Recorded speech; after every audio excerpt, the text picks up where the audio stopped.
حضرت ایوب نے اس وقت فرمایا، میں اپنے ماں کے پیٹ سے برہنہ پیدا ہوا تھا اور برہنہ ہی دنیا سے جاؤں گا۔ یا اللہ، آپ نے مجھے یہ سب کچھ دیا تھا اور آپ نے ہی اپنی امانت واپس لے لی۔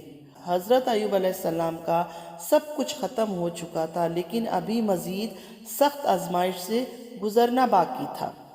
کچھ دن بعد حضرت ایوب نے اپنے جسم میں خارش محسوس کی۔ آہستہ آہستہ یہ خارش ایک بیماری میں بدل گیا۔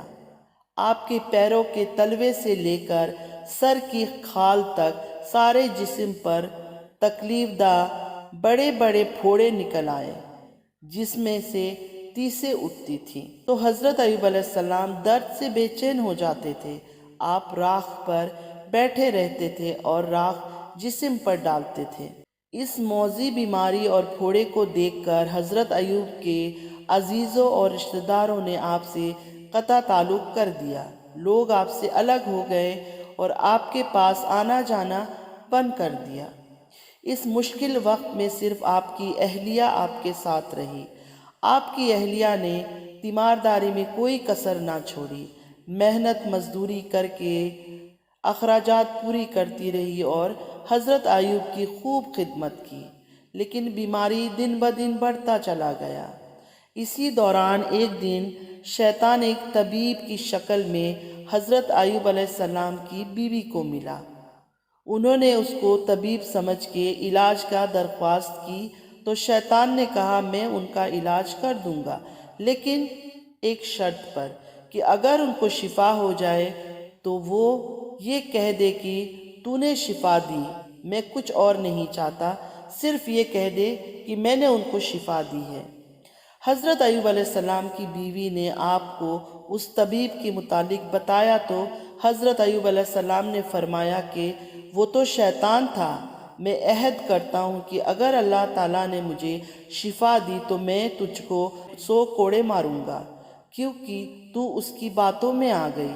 حضرت ایوب کو بہت رنج ہوا کہ میری بیماری کی وجہ سے شیطان کا یہاں تک حوصلہ بڑھ گیا ہے کہ اس نے میری بیوی سے ایسا کفریہ کلمات کہلانا چاہا جو کفر و شرک کے الفاظ ہیں۔ اسی طرح وقت گزرتا رہا، حضرت ایوب علیہ السلام کی تکلیف بڑھتی گئی، جسم کا کوئی حصہ بھی پھوڑوں سے محفوظ نہ رہا۔ حضرت ایوب علیہ السلام گھر کے ایک ویران کونے میں جا بسے۔ اس مشکل وقت میں بھی آپ ہر وقت اللہ کی عبادت اور شکر ادا کرتے تھے اور ہر وقت زبان پر اللہ کا نام ہوتا۔ اب تکلیف اتنا زیادہ بڑھ گئی کہ آپ کا گوشت جسم سے جڑ چکا تھا اور صرف ہڈیاں اور پٹھے رہ گئے تھے۔ ایک دن آپ کی بیوی نے کہا، اگر آپ اللہ سے دعا کریں گے تو اللہ آپ کو اس بیماری سے ضرور نجات دلوائیں گے۔ حضرت ایوب علیہ السلام نے جواب دیا کہ اللہ تعالیٰ نے 70 سال تک مجھے صحیح سلامت رکھا، اب کم سے کم میں 70 سال تک تو صبر کر لوں گا۔ یہ سن کر بیوی خاموش ہو گئی اور رونے لگی۔ ایک دن کا واقعہ ہے کہ حضرت ایوب علیہ السلام کے بھائی ان سے ملنے آئے اور دور کھڑے ہو کر کہا، اگر آپ کے اندر کوئی بھلائی ہوتی تو اس طرح بیماریوں میں مبتلا نہ ہوتے۔ جس پر حضرت ایوب علیہ السلام بہت غمزدہ ہوئے ان کی بات سن کر۔ روایتوں کے مطابق حضرت ایوب اس بیماری میں 18 سال تک رہے۔ برسوں مشقتیں اور تکلیف جھیلنے کے بعد بھی آپ برابر صبر و شکر کرتے رہے، اور حضرت ایوب علیہ السلام نے اپنے اللہ کے حکم سے یہ دعا مانگی، بے شک مجھے تکلیف پہنچی ہے اور تو سب رحم کرنے والوں سے بڑھ کر رحم کرنے والا ہے، لہٰذا اب امتحان کی گھڑیاں ختم ہوئی۔ حضرت ایوب علیہ السلام اللہ کی آزمائش میں پورے اترے اور امتحان میں کامیاب ہو گئے۔ حضرت ایوب علیہ السلام کی دعا بارگاہ الہی میں قبول ہو گئی۔ حضرت ایوب علیہ السلام نے اپنے پاؤں زمین پر مارا، جہاں سے ٹھنڈا اور شیریں پانی کا چشمہ نکلنا شروع ہو گیا۔ پھر حضرت ایوب نے اپنا کمزور جسم کو گویا اس چشمے کے پانی پر ڈال دیا۔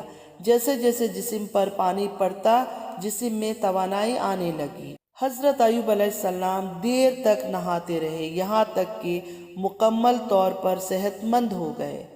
حضرت ایوب کے لیے اللہ تعالیٰ نے جنت سے جوڑے بھیجے، جسے آپ نے پہن لیا اور وہاں سے ہٹ کر ایک طرف بیٹھ گئے۔ اس دوران آپ کی بیوی وہاں پر موجود نہیں تھی۔